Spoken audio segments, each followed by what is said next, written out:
book is filled with practical wisdom for people who want to take control of their life, their business, and their careers.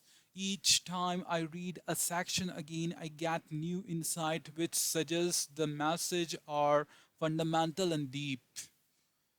Gifford Pinchot Tree, author of Inter- Entrepreneuring. Most of my learning has come from modeling after other people and what they do. The Steve book helps energize this modeling process through highly effective research and example. Fran Tarkenton, NFL Hall of Fame quarterback. Not only does the character it takes win hands down every time over the personality it takes in the battle of effectiveness, it also will bring greater fulfillment and joy to individuals seeking meaning in their personal and professional lives. Larry Wilson, author of Changing the Game, The New Way to Sale, Fundamentals Are the Key of Success. Stephen Covey is a master of them, but most important, use it.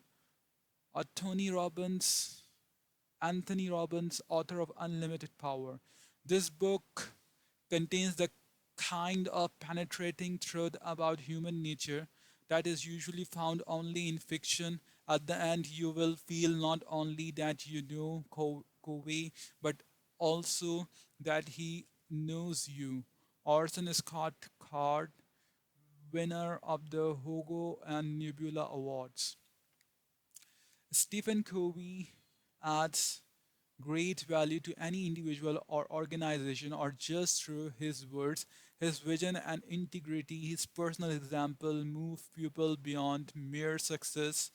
Tom F. Crumb, co-founder, the Winstar Foundation and author of The Magic of Conflict. With all the responsibilities and demand of time, travel, work, and families place upon us in today's competitive world, it's a big plus to have Stephen Covey, The Seven Habits of Highly Affected People, to refer to. Mary Osmond. In The Seven Habits of Highly Effective People, Stephen Covey served as a seven-course meal on how to take control of one's life and become the complete, fulfilling person one envision. It is a satisfying, energetic, step by step book that is applicable for personal and business progress. Roger Staubach, NFL Hall of Fame quarterback. The conclusion he draws in the book underscore the need to restore the character ethics in our society. This work is a very valuable addition to the literature for self-help. W. Clement Stone, founder, Success Magazine. Stephen Covey, deliberate integration of life and principles leads to squaring inner thought and outward behavior, resulting in personal as well as public integrity. Georgie J. Newell, U.S. Ambassador to Sweden. Part 1, Paradigm and Principles. Inside a world which can separate from right living. David Starr Jordan, in more than 25 years of working with people in business, universities, and marriage and family setting, I have come in contact with many individuals who have achieved an incredible degree of outward success but have found themselves struggling with an inner hunger, a deep need for personal congruency and effectiveness, and for healthy growing relationship with other people. I suspect some of the people I suspect some of the people they have shared with me many are familiar to you. I've set and met my career's goals and I'm having tremendous professional success, but it's cost me my personal and family life. I don't know my wife and children anymore. I'm not even sure I know myself and what's really important to me. I've had to ask myself, is it worth it? I've started a new diet for the fifth time this year. I know I'm overweight. and I really want to change. I read all the new information, I set goals, I get myself all psych up with a positive mental attitude and tell myself I can do it. But I don't. After a few weeks, I fizzle. I just can't seem to keep a promise I make to myself. I've taken course after course on effective management training. I expect a lot out of my employees and I work hard to be friendly towards them and to treat them right. But I don't feel any loyalty from them. I think if I were homesick for a day, they spend most of their time gabbing at the water fountain. Why can't I train them to be independent and responsible or find employees who can be? My teenage son is rebellious and on drugs.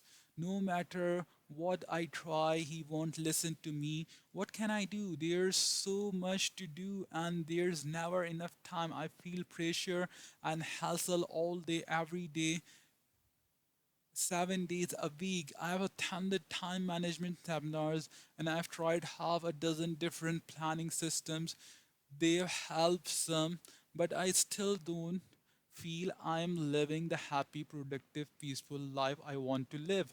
I want to teach my children the value of work, but to get them to do anything, I have to supervise every move and put up with complaining every step of the way. It's so much easier to do it myself. Why can't children do their work cheerfully and without being reminded?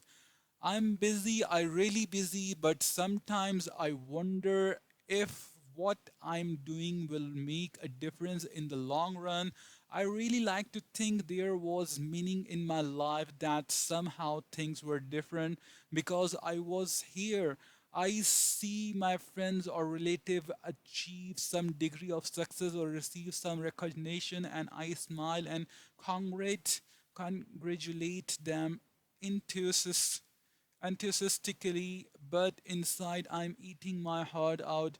Why do I feel this way? I have a forcefully personality. I know in almost any interaction, I can control the outcome. Most of the time, I can even do it by influencing other to come up with the solution I want. I think through each situation, I really feel the idea I come up with are usually the best for everyone, but I feel uneasy. I always wonder what other people really think of me and my ideas. My marriage has gone flat.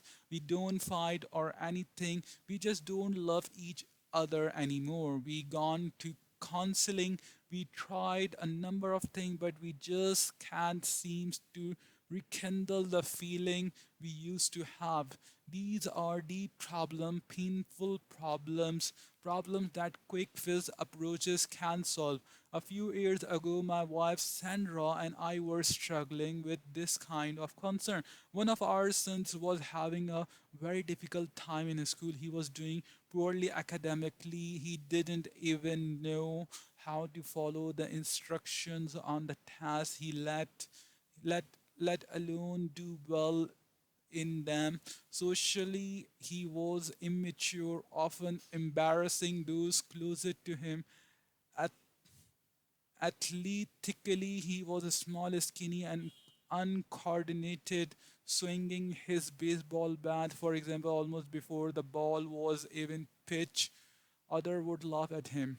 Sandra and I were consumed with a desire to help him. We felt that if success were important in any area of life, it was supremely important in our role as parent. So we work on our attitude and behavior towards him and we try to work on his. We attempt to psych him up using positive mental attitude techniques. Come up, son. You can do it. We know you can. Put your hands a little higher on the bat and keep your eye on the ball. Don't swing till it get close to you. And if he did a little better, we would go to the great length to reinforce him. That's a good son. Keep it up. When others laugh, we reprimanded them, leave him alone, get off his back. He's just learning, and our sons would cry and insist that he'd never be any good and that he didn't like baseball anyway.